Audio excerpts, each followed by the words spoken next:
Makasaysayang araw po. It's showtime! Minsan ang talino sa isang uri ng sining ay tinataglay ng iba't ibang henerasyon sa iisang angkan. Bagamat maaaring genetic ito, mas maaaring sabihin na sa pagkakaroon ng exposure, dagdagan pa ng matinding pagsisikap na mamana nga ang kakayahang ito. Sa Carrara, Italia halimbawa, kilala ang pamilya Nicoli simula noong ika-19 na siglo pa lamang bilang pamilya ng mga eskultor ng marmol.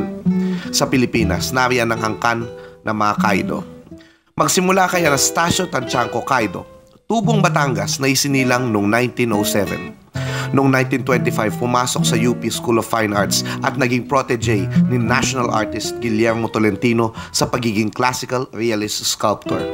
Pareho silang mahilig sa bodybuilding na naging dahilan ng kanilang malakas na pangangatawan na kailangan sa paggawa ng mga obra at upang mailarawan ng tama ang katawan ng tao.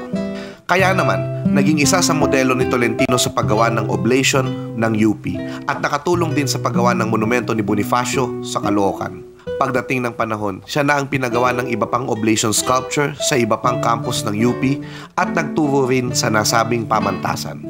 Kahit galing sa UP, kinabiliban din ng mga Jesuita ang kanyang gawa na St. Joseph the Carpenter na nasa San Jose Seminary, kaya naging paborito siya na gumawa ng iba't ibang mga obra na nasa loob ng Ateneo de Manila.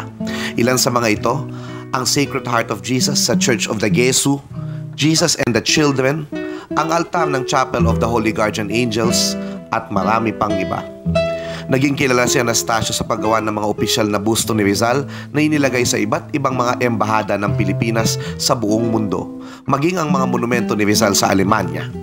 Gayun din gumawa din siya ng mga busto ng mga bayani tulad na Andres Bonifacio, Francisco Balagtas at Marcelo del Pilar.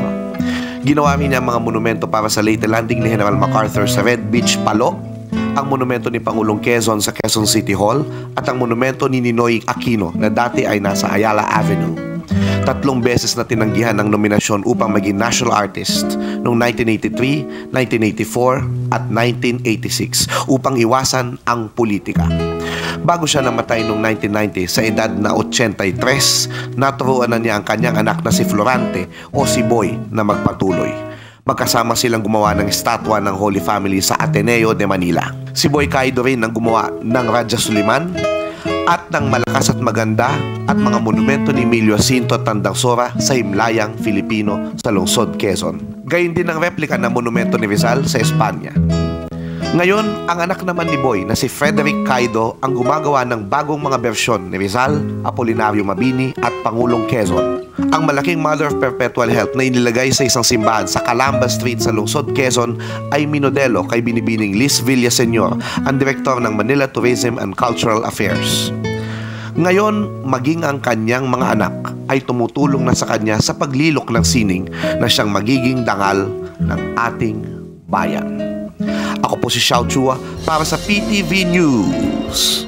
And that was Showtime. Ako po si Cathy San Gabriel. Subscribe na sa PTV YouTube channel. I-click lang po ang subscribe button.